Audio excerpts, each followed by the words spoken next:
Hello guys, good morning. Welcome back to my YouTube channel. This is Autoboyson.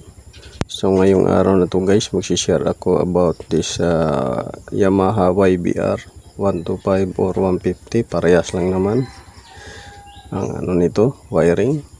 So may compression guys, may gasolina pero walang kuryente.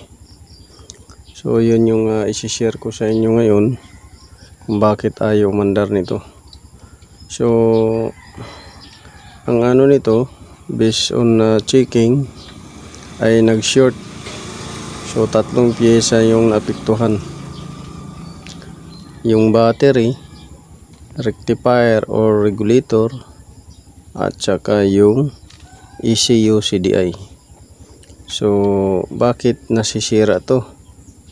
So mayroon naman tong compression, malakas, may fuel supply pero ayaw umandar. So yun nga, sa electrical issue yung hinahanap natin. So ang isang dahilan nito guys ay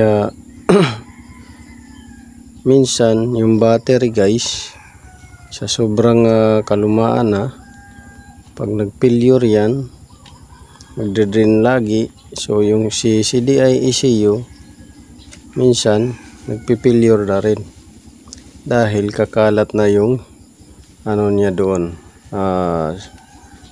error. So dahil wala nang masuplayan ng battery, hindi na masuplayan.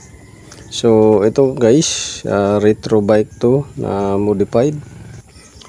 Ngayon pangalawa is yung rectifier. So nakikita nyo dyan, yan yung connector ng rectifier, nakakabit dyan. Yan yung connector. At ito naman yung connector sa CDI ECU. So nasunog siya guys dahil nasa ilalim siya ng tangke. So yung init ng makina ay rekta doon sa may ECU at saka may rectifier. So sa ilalim niyan yung makina, ilalim ng tangke yan.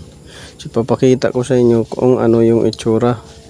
So dito makikita nyo guys kung gaano kasunog yung ECU or CDI, tapos yung voltage regulator or rectifier. So tingnan nyo guys dyan, makikita nyo dyan, yan yung ECU at saka CDI at saka yung regulator. Yan yung regulator, putok. So pumutok yung regulator guys dahil sa sobrang init ng makina, doon kasi pumupunta yung init sa kanya. Tapos yung CDI ECU ganun rin, pumutok din yung ilalim mo.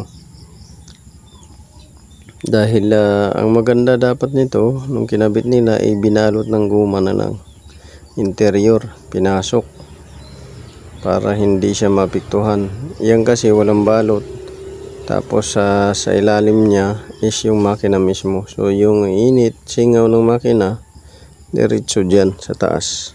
So yun yung problema dyan, kaya nasunog. So papalitan natin yan guys.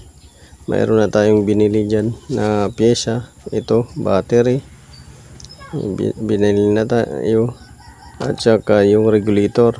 So binili na natin yung regulator at saka yung ECU CDI. So yan yung ikakabit natin para mapandar natin. So yun lang guys, sana nakatulong to sa inyo. So sa mga may ganitong unit, panoorin nyo.